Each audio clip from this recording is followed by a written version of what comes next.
Hoje vamos falar um pouco de uma historiadora pouco conhecida, mas de uma importância extraordinária no mundo do cangaço. Essa jovem doutoranda, na época teve a proeza de reunir em um só lugar diversos cangaceiros, além dos cangaceiros, de quebra ainda conseguiu a presença da filha e neta de Lampião e Maria Bonita.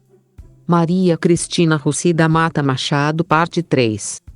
Mesmo seu derradeiro trabalho acadêmico poderia ter sido modificado e aprofundado.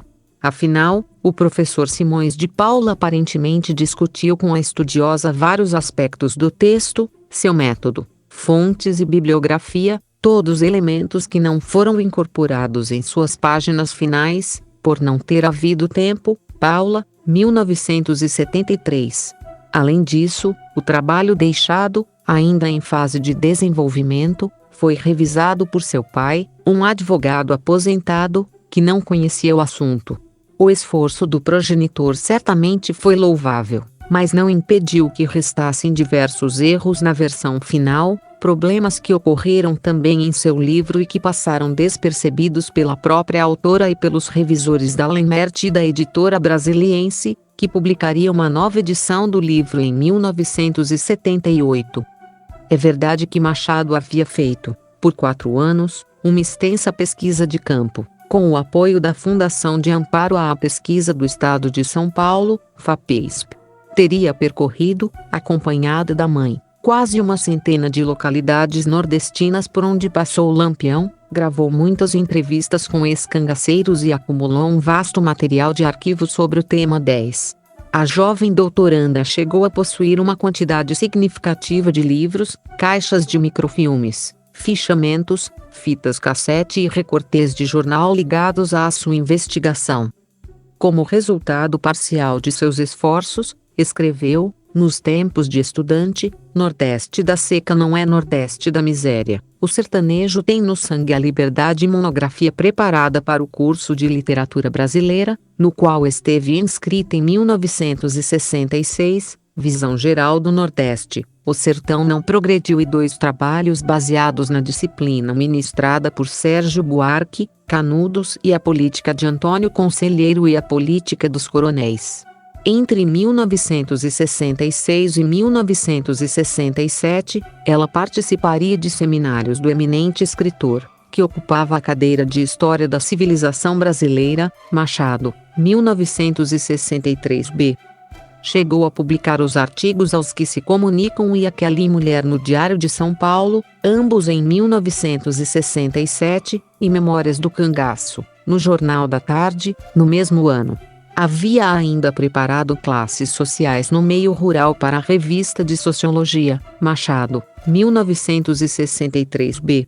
Em realidade, em 1968, sairia uma entrevista com Dadá, a mulher de Corisco, Machado, 1968. Assim como, no ano seguinte e na mesma revista, a reportagem A Vida Depois do Cangaço juntamente com seu noivo, o jornalista Humberto Mesquita, com fotos de Jorge Bodansky, na qual mostrava o reencontro de antigos bandoleiros do grupo de Virgulino Ferreira que haviam sobrevivido à tragédia da Grota do Angico, Zé Sereno, Sila, marinheiro e criança, com o soldado da Volante Adriano Ferreira de Andrade em um restaurante de São Paulo, em um almoço promovido pela própria pesquisadora, Machado, Mesquita, 1968 11, 2 outras matérias para a mesma publicação, O Último dos Místicos e Lampião, foram preparadas, segundo a autora.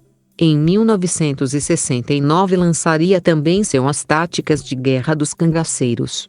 E entre 1973 e 1974, finalmente, os capítulos de sua tese Aspectos do Fenômeno do Cangaço no Nordeste Brasileiro, Machado, 1973ª, 1973b, 1973c, 1974ª, 1974c12 seriam publicados postumamente em 5 partes, em diferentes edições da Revista de História, obra que, em seu conjunto, foi considerada por Melquíades Pinto Paiva como um importante estudo de natureza sociológica. Paiva, 2012. página 223.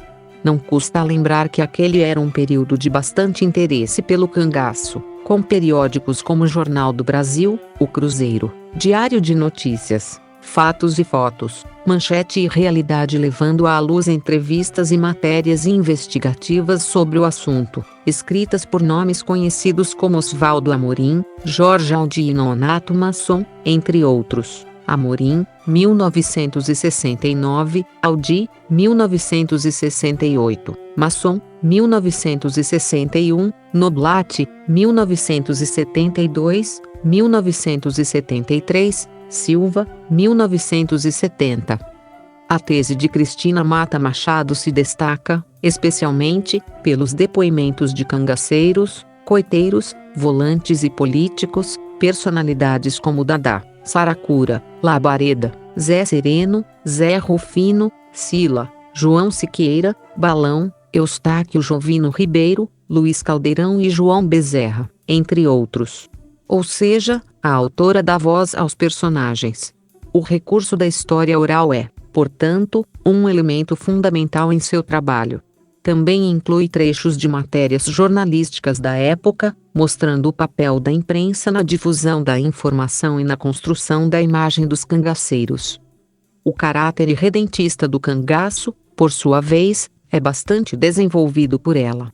A parte 4 da tese, que discute aspectos culturais do sertão, como os valores dos bandoleiros, suas formas de convivência, o comportamento da mulher, a questão do machismo, o misticismo, as superstições, as crendices e os padrões de honestidade, talvez seja a melhor do conjunto da obra, que alterna momentos favoráveis com outros de menor rigor metodológico.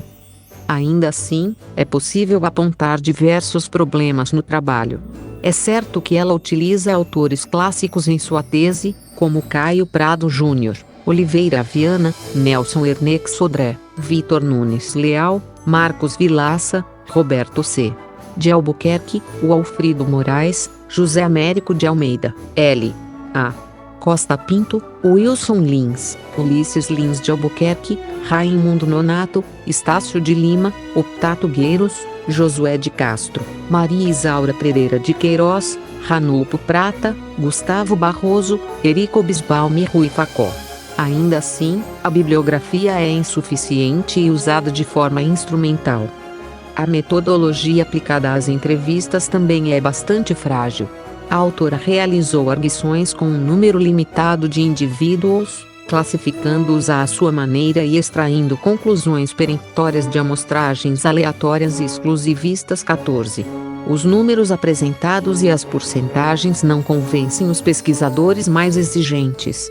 O verniz cientificista, portanto, não se sustenta nesse caso. Exemplos claros disso podem ser encontrados no capítulo Coronel e Seca ou no anexo 1, por exemplo.